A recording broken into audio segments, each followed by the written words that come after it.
Sir जी final बता दें कि आप सभी को पावर स्टार पवन सिंह और खेसारी लाल यादव के गाने का 2 घंटे का यानी नहीं सॉरी दोस्तों 12 घंटे का रिकॉर्ड के बारे में पता करेंगे। तो चलो वीडियो पर बात करने से पहले छोटा सा चैनल को सब्सक्राइब कीजिए और बैकग्राउंड म्यूजिक आ रहा होगा तो दोस्तों सॉरी क्योंकि बाहर हूँ और न्यूज़ देने के लिए मेरा अपडेट जरूरी है भाई। चलिए बात करते हैं। वहीं बात कर ले कि वेव म्यूजिक से खेसारी लाल यादव का गाना है वो बहुत बड़ी कंपनी है, जैसे टी सीरीज़ बहुत बड़ी कंपनी है बॉलीवुड की, वैसे ही भोजपुरी की सबसे बड़ी कंपनी है वेव म्यूजिक। उससे खेसारी लाल यादव का गाना है जो 12 घंटा में 9 लाख व्यू आप देख सकते हैं, एकदम एक्यूरेट व्यू दिखाएगा क्योंकि वेव म्यूजिक बड़ा चैनल है, ये एक्यूरेट व्यू दिखाएगा।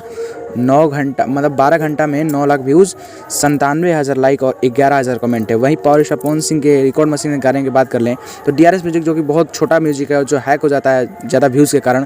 जी हाँ, तो बता दें 12 घंटा में 1.8 लाख व्यू दिखा रहा है, बट वाईटी स्टूडियो के हिसाब से दोस्तों और यहाँ पे 1.7 लाख लाइक्स देख सकते हैं। इसके हिसाब से इस पर 2.5 मिलियन प्लस व्यू हो चुका है और कमेंट्स की बात कर ले तो 34,000 कमेंट्स हो चुके हैं भाई। तो अब पता लग सकता है आपको कितना हाई फाई भाई व्यूज़ आ रहा है और रिस्पांस कितना अच्छा मिल रहा है पावर स्टार पवन सिंह के गाने को। इसलिए बोला जाता है पावर स्टार भाई, क्योंकि वेव म्यूजिक चैनल से आके कुछ गाना नहीं